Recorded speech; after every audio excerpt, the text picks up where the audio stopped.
Ito ang balita ngayon, viral at pinag-uusapan ngayon sa mundo ng social media. Ang di umano'y balita, tapos ang tila pagkampi noon kay Hontiveros at sinabihan pang plastic ni Vice President Sara Duterte at huli mismo sa video ang pag-attend sa mga concert ng palasyo. Senator Alan Cayetano tila muling binalikan ng taong bayan 10K ayuda na pinangako ng senador. Siningil na, dagdag pa ng marami sa ating mga kababayan. Tila ang sip-sip raw noon ting Pangulong Duterte at kilalang bumabatikos noon sa mga Marcos ay tila bumaliktad na raw at tila kumampi na raw ngayon sa gobyernong Marcos. Senator Mig Zubiri at Senator Alan Peter Cayetano nagkainitan sa session ng Senado patungkol sa resolusyon para makaboto ng kongresista ang 10 Imbo Barangay sa Taguig City. At dahil sa tila hindi pagkakaunawaan, muntik nang magkasuntukan. Pero bago ang lahat, kung bago ka pa lamang sa aming channel,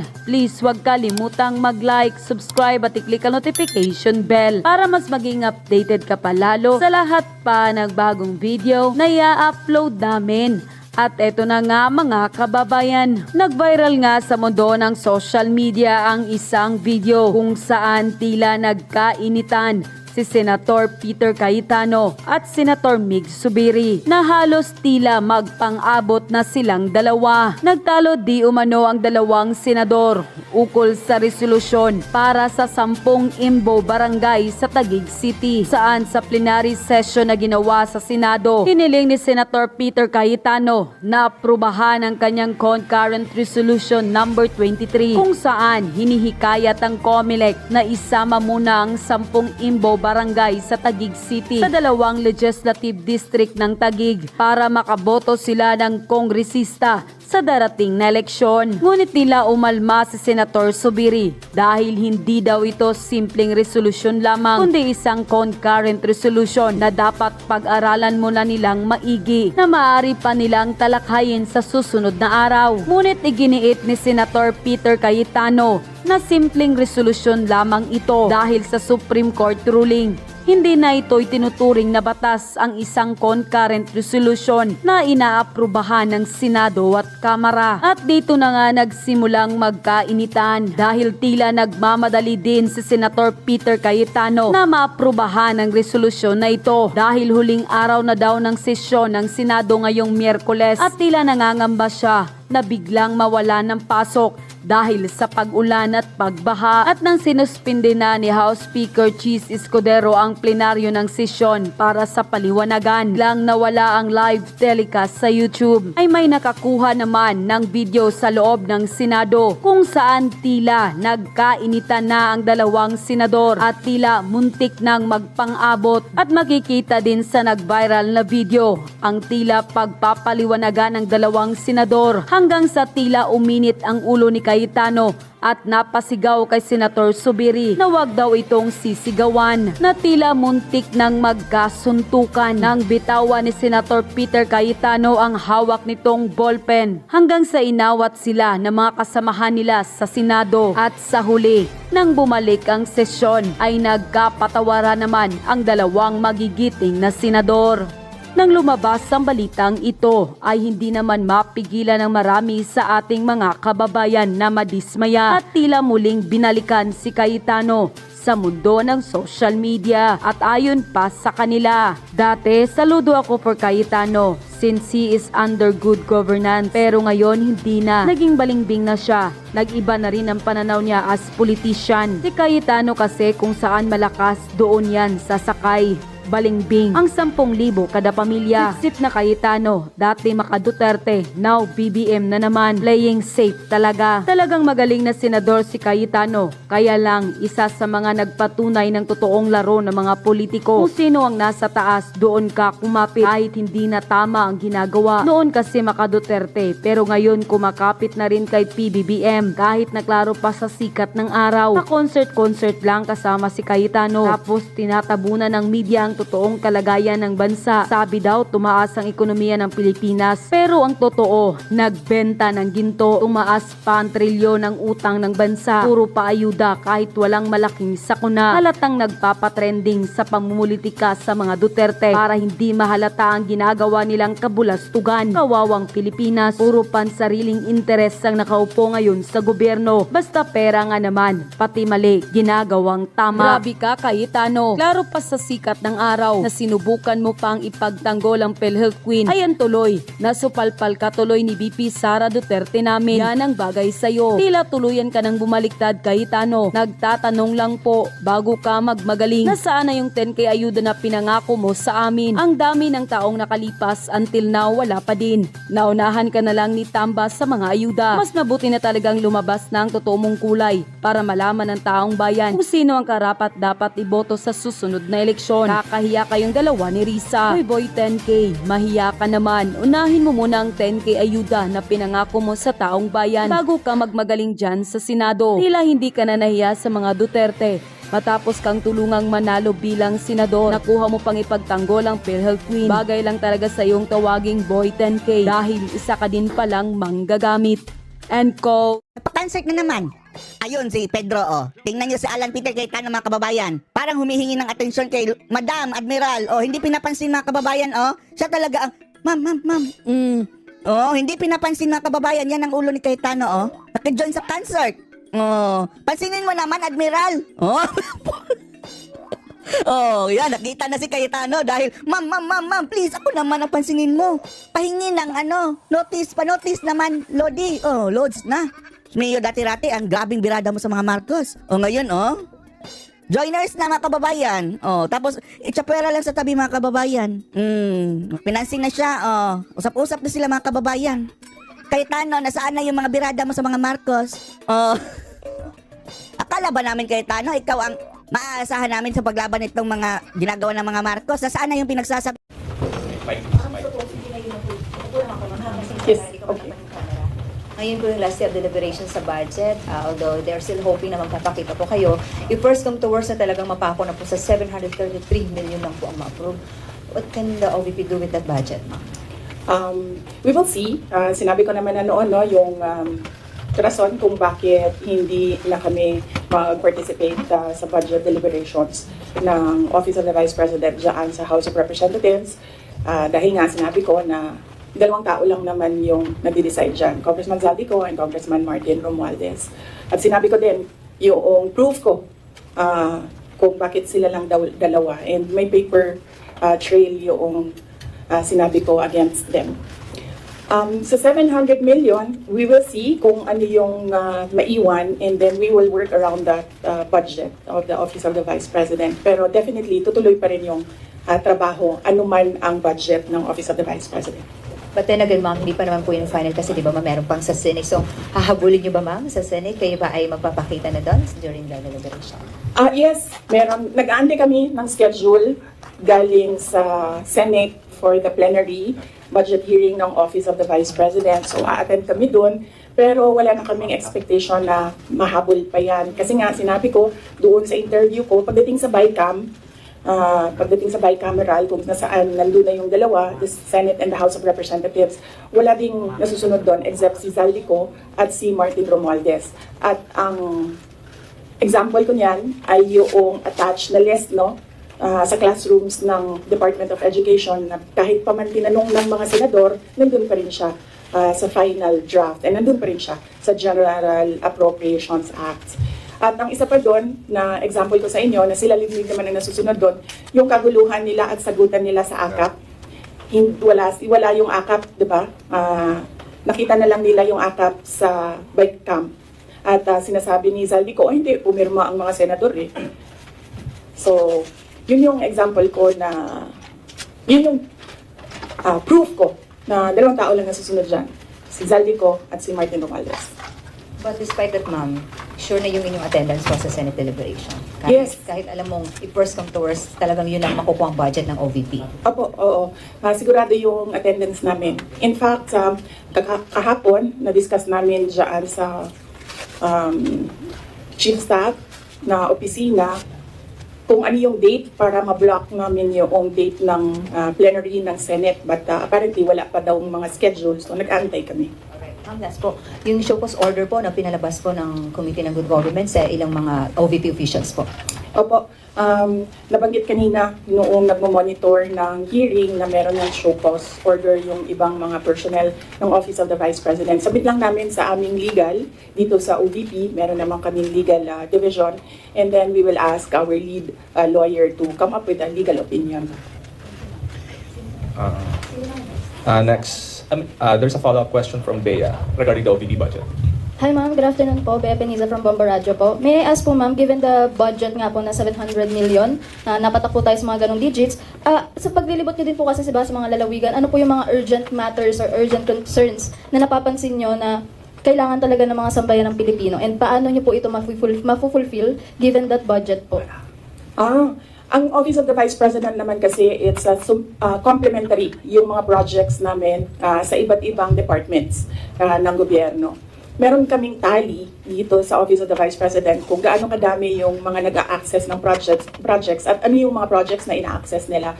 Ang number one talaga dyan is medical and burial. Makikita niyo yan sa lahat ng mga bill sa hospital, laging kulang yung pambayad ng mga relatives ng pasyente. Yan ang number one. And then number two is financial assistance, yung mga hingi nila na augmentation sa kanilang pang-araw-araw. Minsan panggastos, minsan pangbayad sa kuryente, minsan pangbayad sa upa ng bahay, minsan naman humihingi sila kasi nagkukulang na yung pangbayad para sa paaralan, eskwelahan ng mga bata. So iba-iba yung rason nila, pero the same yung request nila, financial assistance. And ang sunod niyan is yung request, hindi lang ng mga taong bayan, but ng mga local government units or even mga barangay officials. Kapag merong disaster, humihingi sila ng tulong para sa pagkain, food and non-food supplies ng mga biktima ng calamity. So yun yung top 3 na lagi naming ma-encounter na hinihingi sa Office of the Vice President. In fact, hindi lang yan sa OVP kasi nung mayor ako, halos the same yung requests ng mga tao. So for the final question ko po ma'am, punta naman po tayo sa Office of the Vice President po na personals po. So dun po sa budget na po na yun, paano po kaya, hindi po ba mabibitin yung mga personals niyo po pagdating po sa kanilang mga sahod or mga income po nila? Hindi naman po ba sila mabibitin given that budget po? Or may mga benefits pa po rin silang matatanggap with that budget? Yan po ma'am. Yes, oo. Kasi ang unang-unang ginagawa ng budget is pinupondohan niya yung obligations ng gobyerno. Kapag permanent employee ka, obligation ng gobyerno lahat ng bayad sa iyo, hindi lang yung sahod at iba, kasali na yung iba pang benefits. So yan, hindi yan siya pwede tanggalin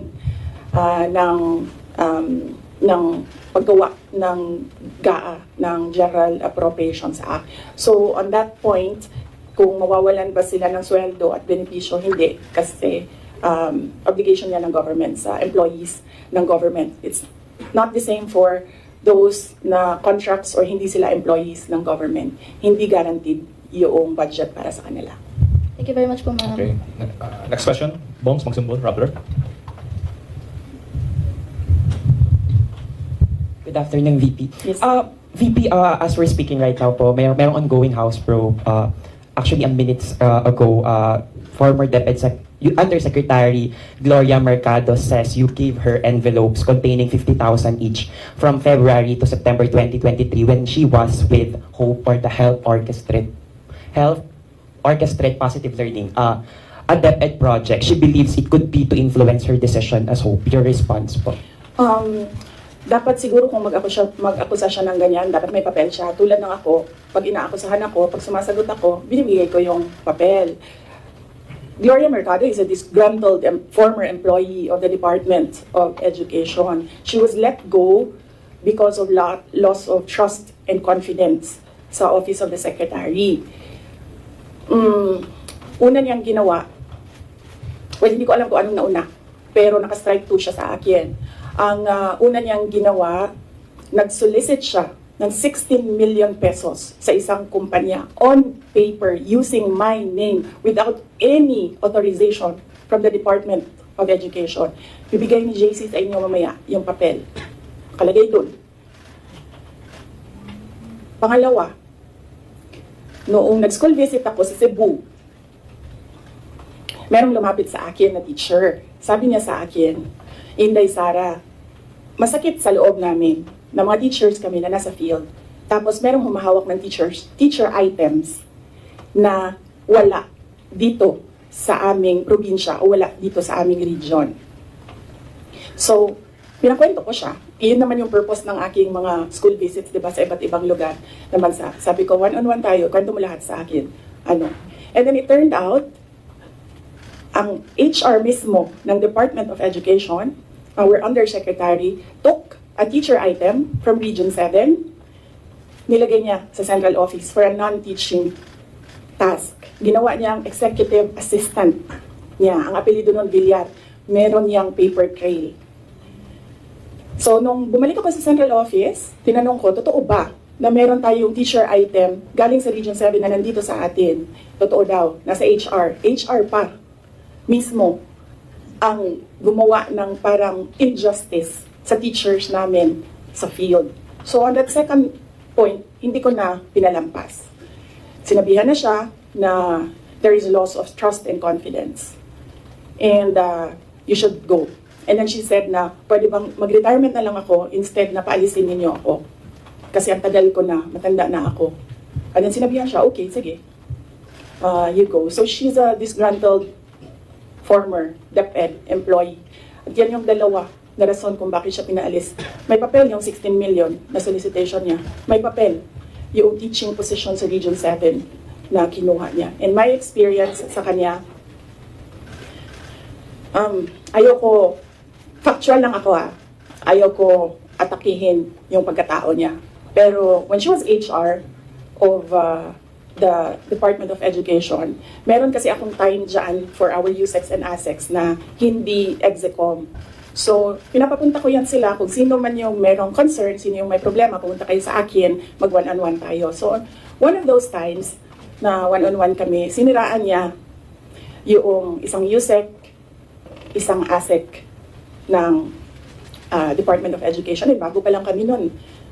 In fact, pag alis ko, 2 years lang kami, very, very new. Na nagulat ako, kasi HR ka eh. Pag HR ka, hindi dapat ikaw yung mag-cause ng away-away sa loob ng institusyon. Dapat ikaw yung maging peacemaker. But siniraan niya yung isang ASEC and isang USEC sa akin mismo. And nagulat ako. Why attack the ASEC or the USEC sa kanilang pagkatao? Hindi naman trabaho. And then, ganun din na ginawa niya. Nung malis na siya sa Department of Education because of the 2 points, lumipat siya sa Senate. One of the offices of the senators din, nandiyan yan siya ngayon. And yung isang kaibigan ko doon sa Senado, narinig namin na sige na siya atake. Inaatake niya si Michael Poa, si Reynold Monsayak, si Gerald Chan. Nang iyan ngayon yung nakapangalan sa kanyang statement. Kaya kami, nung nagbasa siya kanina ng statement, hindi na kami nagulat. Kasi naririnig na namin sa opisina, dyan sa Senate, yung mga pinagsasabi niya after she was let go. I think,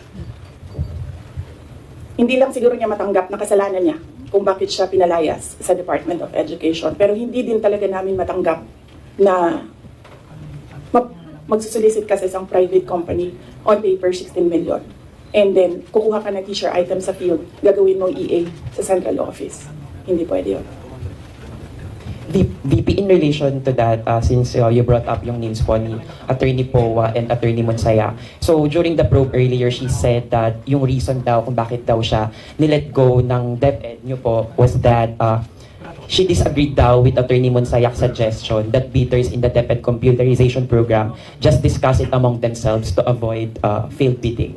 Ngayon ko lang narinig yan. Sa kanya ko lang narinig yan.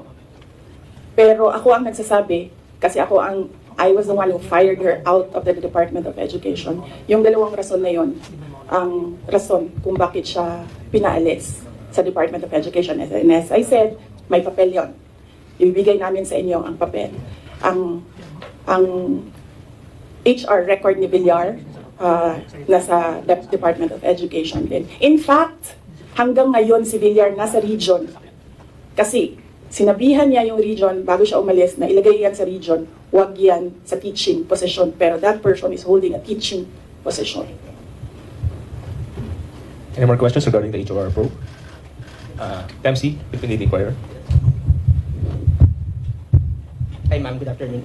Regarding din sa probe, kasi apparently parang there was a response from some of the congressmen about, yun sa, dahil wala nga po kayo ngayon doon, won't you ever attend the House probe, diba? Parang, is there a chance that you might still appear there or at least, kumbaga parang, have any other responses, in responses sa sinasabi nga nila na hindi raw po kayo ma-attend doon sa mga ongoing na inquiry ngayon relating to the alleged anomalies during your time sa DepEd.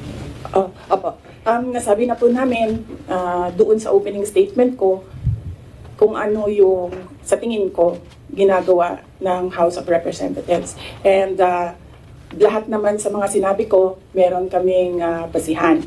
At sinabi ko doon na what they're trying to do is they're trying to make a case for impeachment.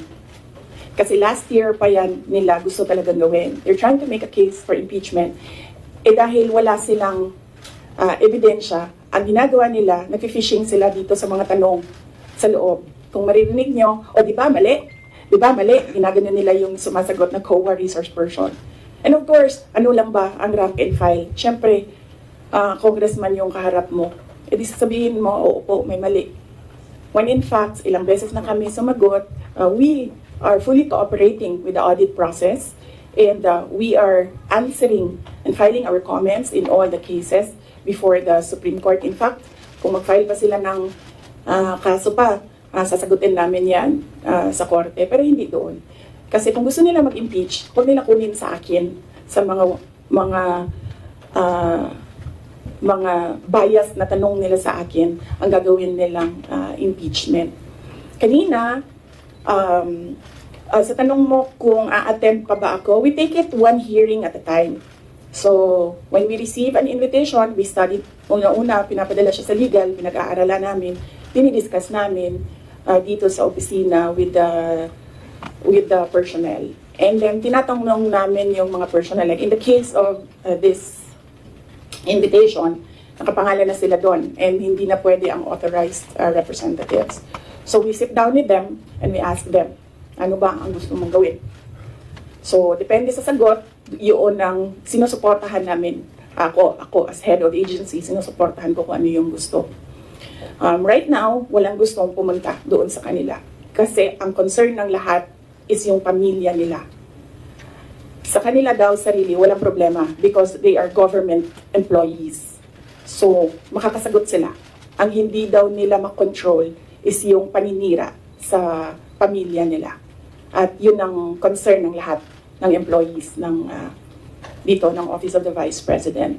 And sabi din ng legal namin, there are valid legal points or legal questions sa nangyayari na hearing, which is the contempt of the letter to Congressman Joel Chua kaninang umaga.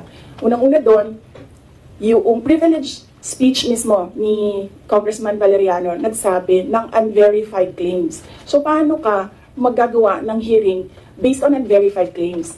Hanapin mo muna yung mali, tapos ka mag-hearing. Hindi yung doon mo hanapin yung mali sa hearing. Pangalawa, ito yung punto ko nung last akong pumunta sa kanila. Nakalagay sa batas, nakalagay sa constitution natin. Inquiry in aid of legislation. Hindi siya gumamit ng investigation. Sabi niya doon, persons, the right of persons shall be respected. Hindi siya nagsabi ng witnesses. Pero pagdating mo sa rules sa loob ng House of Representatives, rules nila in aid of legislation, ginagamit na nila interchangeably. Inquiry and investigation, persons and witnesses. Mag-decide muna sila, ano ba sila doon, korte o hindi? Hindi naman sila korte. At paano ko nasabi na gumagalaw sila na parang korte? Nilagay nila doon. The rules of court are supplementary to these rules. So, ibig sabihin, gumagamit na sila ng rules of court. Ang ginagawa nila doon na is an investigation that is akin to the judicial process na ginagawa ng NBI, na ginagawa ng DOJ, na ginagawa ng mga piskal. At ang isa pang punto namin doon sa sulat ay ano yung pangatlo? Kalimutan ko na. Pahingi tubig, sir.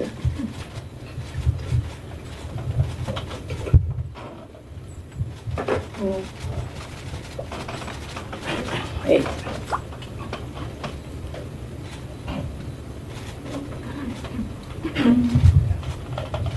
Napagod ako sa kakasulat nito kagabi. Ano oras ito? Pinadala ko. 12:35 a.m. Ito na. Thank you.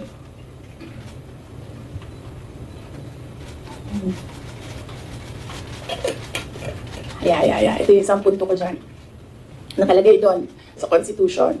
The rights of persons appearing therein or affected thereby shall be respected. Nakalagay doon.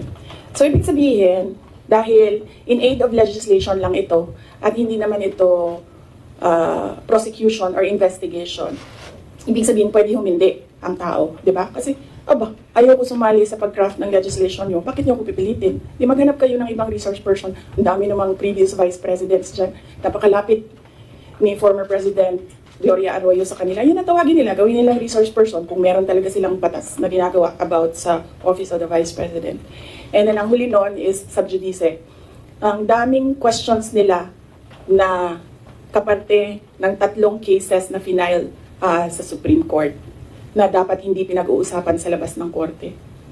At yung huli, sinabi namin paulit-ulit, nandun kami sa loob ng Commission on Audit. Nag-participate kami sa audit process. Kahit na yung audit na yan, dumating lang yan pagkatapos nila na mag-usap ng Makabayan Block at ni Speaker Romualdez na atakihin ang confidential funds. So masagot pa rin kami kahit alam namin kung ano ang motibo sa audit.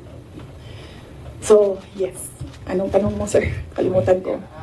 Yun lang po. Yes, sir. Next. Out of security concern na lang ng ibang OVP officials and employees kung bakit na rin hindi you prefer not to go to the inquiry sa House. Security, physical security nila, personal wala naman kaming problema sa security. Wala akong narinig na gano'n na comment galing sa kanila.